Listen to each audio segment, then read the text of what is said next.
បើសិនជាស្ត្រីសង្កេតឃើញថាបងប្អូនចាប់ផ្ដើមមានការធ្លាក់សងមកលេងឡំជាមួយនឹងក្លិនជូរព្រោះទៅលើក្លិនជូរនេះនេះខ្ញុំជួបប្រទះសឹងតែរាល់ថ្ងៃហើយសំណួរនេះស្ត្រីក៏សួរនេះខ្ញុំសឹងតែរាល់ថ្ងៃដែរថាហេតុអីបានខ្ញុំធ្លាក់មកមានលេងឡំជាមួយនឹងក្លិនជូរលេងឡំជាមួយនឹងការរមាស់ស្គៀបចេញពីខាងក្នុងទៅនឹងទ្វារមាសពេលខ្លះការរមាស់នឹងមិនមែនមានការរមាស់ត្រឹមតែតាមស្លាបមេមបើតាមកែមខាងក្រៅនឹងរបស់ទ្វារមាសស្ត្រីទេមានការរមាស់រហូតដល់ខាងក្នុងទៀតចំពោះទៅលើដែលបងប្អូនចាប់ផ្ដើមមានការធ្លាក់សមកលេងឡំជាមួយនឹងការរមាស់ស្គៀបហើយលេងឡំជាមួយនឹងក្លិនជូរបញ្ជាក់បានថាបងប្អូនមានជាការកកើតប្រភេទទៅនឹងជំងឺផ្សិតហើយចំពោះទៅលើប្រភេទជំងឺផ្សិតបងប្អូនត្រូវដឹងថា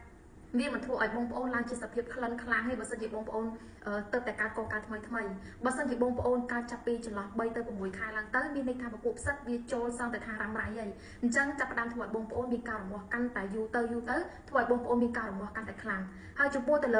ើដែលក្លិនជូរនេះបងប្អូនត្រូវដឹងថាមិនមែនការបកឡើងដោយពួកជំងឺផ្សិតតាមម្យ៉ាងទេបងប្អូនត្រូវពិនិត្យសុខភាពបានច្បាស់លាស់ការរមាស់ដែលស្គៀបក៏ដូចគ្នាដែរមិនមែនតែបកឡើងដោយពួកមេរោគផ្សិតត្រឹមតែមួយមុខទេវាអាចនឹងមានជាការបកឡើងដោយពួកបាក់តេរីផ្សេងទៀតបើក្នុងករណីបងប្អូនកើតទៅលើប្រភេទជំងឺផ្សិតបងប្អូនចាប់ផ្ដើមដឹងថាខ្លួនឯងមានការធ្លាក់សមកមានខាប់ឬក៏អាចនឹងមកជាលក្ខណៈថាធ្លាក់សជាកម្រាស់ក្រាស់ដោយកតិចកដាស់ត្រូវទឹកចាដោយកាដូងដោយកាអំពៅជាដើមមកជាស្អិតពេលខ្លះពេលដែលបងប្អូនទាញទៅគឺវាអត់ដាច់ចេញពីគ្នាទេដូចស្គរកស៊ូដែលគេតាពីហើយអញ្ចឹងកាលណាដែលបងប្អូនទុកដល់ដំណាក់កាលមួយនេះចាប់ផ្ដើមធ្វើឲ្យបងប្អូនពពួកមេរោគផ្សិតនឹងស៊ីកោសិកាតាមចាំងទ្វារមាសរបស់បងប្អូនឬក៏មានការវិវត្តឈាមចូលដល់ដំណាក់កាលទៅនឹងមាត់ស្បូនចាប់ផ្ដើមក្រាំងទៅនឹងមាត់ស្បូនក្រាំងទៅនឹងភ្នែកទៅនឹងតាមកែមទ្វារមាសនៅខាងក្នុងរបស់បងប្អូនធ្វើឲ្យបងប្អូនប្រឈមទី1បងប្អូនញ៉ាំថ្នាំទៅវាអត់បានជ្រុះទៅលើពពួកមេរោគផ្សិតនឹងមកទេដែលតម្រូវឲ្យបងប្អូនចាប់ផ្ដើមមានការកុសលាងសម្អាតកាលណាដែលបងប្អូនកុសលាងសម្អាតយូរទៅធ្វើឲ្យដាច់រលាត់ខូចខាតជាមួយនឹងទៅលើភ្នែកកោសិកានៅខាងក្នុងចាប់ផ្ដើមធ្វើឲ្យមានការបម្រែបម្រួល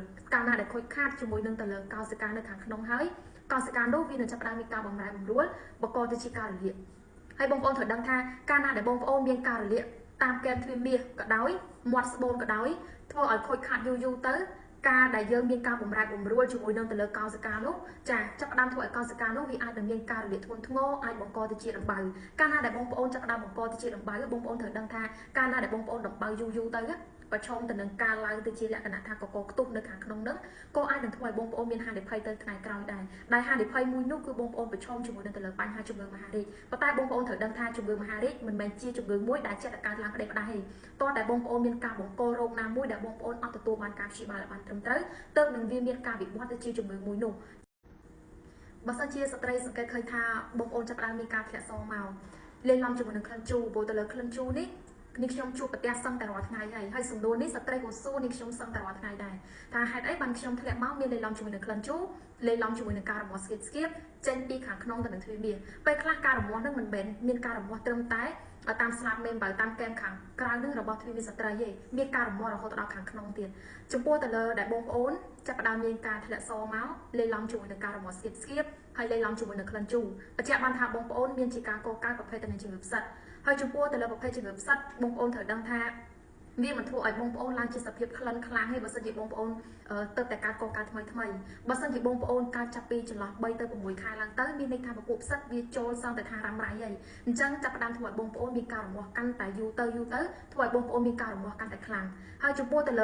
ើដែលក្លិនជូរនេះបងប្អូនត្រូវដឹងថាមិនមែនការបកឡើងដោយពួកជំងឺផ្សិតតាមម្យ៉ាងទេបងប្អូនត្រូវពិនិត្យសុខភាពបានច្បាស់លាស់ការរមាស់ដែលស្គៀបក៏ដូចគ្នាដែរមិនមែនតែបកឡើងដោយពួកមេរោគផ្សិតត្រឹមតែមួយមុខទេវាអាចនឹងមានជាការបកឡើងដោយពួកបាក់តេរីផ្សេងទៀតបើក្នុងករណីបងប្អូនកើតទៅលើប្រភេទជំងឺផ្សិតបងប្អូនចាប់ផ្ដើមដឹងថាខ្លួនឯងមានការធ្លាក់សមកមានខាប់ឬក៏អាចនឹងមកជាលក្ខណៈថាធ្លាក់សជាកម្រាស់ក្រាស់ដោយកតិចកដាស់ត្រូវទឹកចាដោយកាដូងដោយកាអំពៅជាដើមមកជាស្អិតពេលខ្លះពេលដែលបងប្អូនទាញទៅគឺវាអត់ដាច់ចេញពីគ្នាទេដូចស្គរកស៊ូដែលគេតាពីហើយអញ្ចឹងកាលណាដែលបងប្អូនទុកដល់ដំណាក់កាលមួយនេះចាប់ផ្ដើមធ្វើឲ្យបងប្អូនពពួកមេរោគផ្សិតនឹងស៊ីកោសិកាតាមចាំងទ្វារមាសរបស់បងប្អូនឬក៏មានការវិវត្តឈាមចូលដល់ដំណាក់កាលទៅនឹងមាត់ស្បូនចាប់ផ្ដើមក្រាំងទៅនឹងមាត់ស្បូនក្រាំងទៅនឹងភ្នែកទៅនឹងតាមកែមទ្វារមាសនៅខាងក្នុងរបស់បងប្អូនធ្វើឲ្យបងប្អូនប្រឈមទី1បងប្អូនញ៉ាំថ្នាំទៅវាអត់បានជ្រុះទៅលើពពួកមេរោគផ្សិតនឹងមកទេដែលតម្រូវឲ្យបងប្អូនចាប់ផ្ដើមមានការកុសលាងសម្អាតកាលណាដែលបងប្អូនកុសលាងសម្អាតយូរទៅធ្វើឲ្យដាច់រលាត់ខូចខាតជាមួយនឹងទៅលើភ្នែកកោសិកានៅខាងក្នុងចាប់ផ្ដើមធ្វើឲ្យមានការបម្រែបម្រួល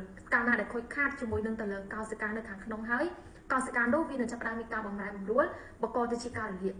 ហើយបងប្អូនត្រូវដឹងថាកាលណាដែលបងប្អូនមានការរលាកតាមកែមទ្វារមាសក៏ដោយមាត់ស្បូនក៏ដោយធ្វើឲ្យខូចខាតយូរទៅ